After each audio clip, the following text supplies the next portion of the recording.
संदीप, इससे पहले कि मैं इस चुनाव में सबसे बड़ी चीज जो मैं तो कभी सोचा नहीं था सपने में, और मुझे यकीन है बहुत सारे लोग नहीं सोचे होंगे, कि बहुजन समाज पार्टी जिसकी 4 बार मुख्यमंत्री मायावती हैं, वो बहुजन समाज पार्टी उत्तर प्रदेश के एक चुनाव में खाता नहीं खोल पाएगी। चौथे नंबर पर खाता नहीं खोल पाएगी।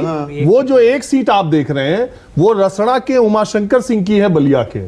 वहां बीएसपी नहीं जीती है। उमाशंकर सिंह साल भर में 15,000 लोगों को वैष्णो देवी की यात्रा कराते हैं, अजमेर की दरगाह में ले जाते हैं, हजारों लड़कियों की उन्होंने शादी की है, और अपने व्यक्तिगत खर्चे से मैं कहता हूं कि किसी सरकार की योजनाओं से उतना विधानसभा क्षेत्र में कोई जनता लाभान्वित नहीं हुई है जितना उमाशंकर सिंह ने अपने व्यक्तिगत खर्चे से उस विधानसभा के लोगों को लाभान्वित किया है। तो बीएसपी इस चुनाव में 0 सीट पर है। तो एक और बड़ी हेडलाइन जो अभी कोई नहीं कह रहा है, हेडलाइन ये भी है कि एक राष्ट्रीय दल होने का दम भरने वाली पार्टी, उसका अस्तित्व ही खत्म होने जा रहा है क्या? और मायावती के सक्रिय और जिंदा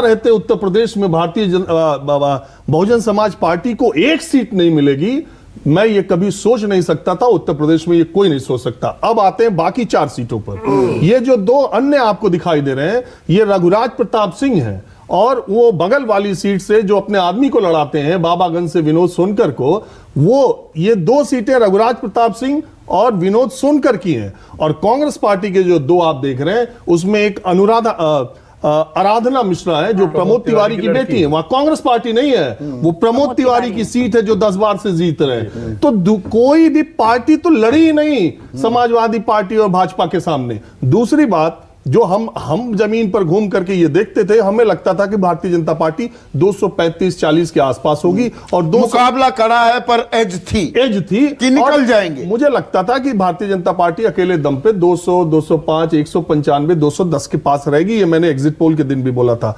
लेकिन मुझे ये कतई अंदाजा नहीं था कि बीएसपी का ये हाल होगा।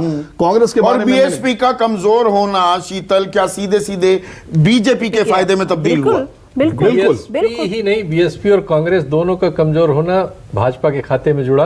बीएसपी की पहली रैली आगरा में हुई, मायावती जी ने की, 80-90 हजार आदमी थे वहां, और बहुत सारे लोगों ने कहा कि यहाँ जो लड़ाई है मथुरा में भी और आगरा में भी बीएसपी की है। हम लोग गए थे साथ साथ, लेकिन वहां एक सीट नहीं मिली। तो ये पार्टी डेसिमेट हुई, 22% से 12% पे आ गई है, 10% वोट हो सकता है। अभी आखिरी आंकड़ा नहीं पता कि ये दहाई का आंकड़ा भी ना छुए इनका वोट शेयर। हाँ, अब वो आ जाए डिटेल्स तो पता चले। लेकिन कांग्रेस 7% भी नहीं, 3% पे आ गई।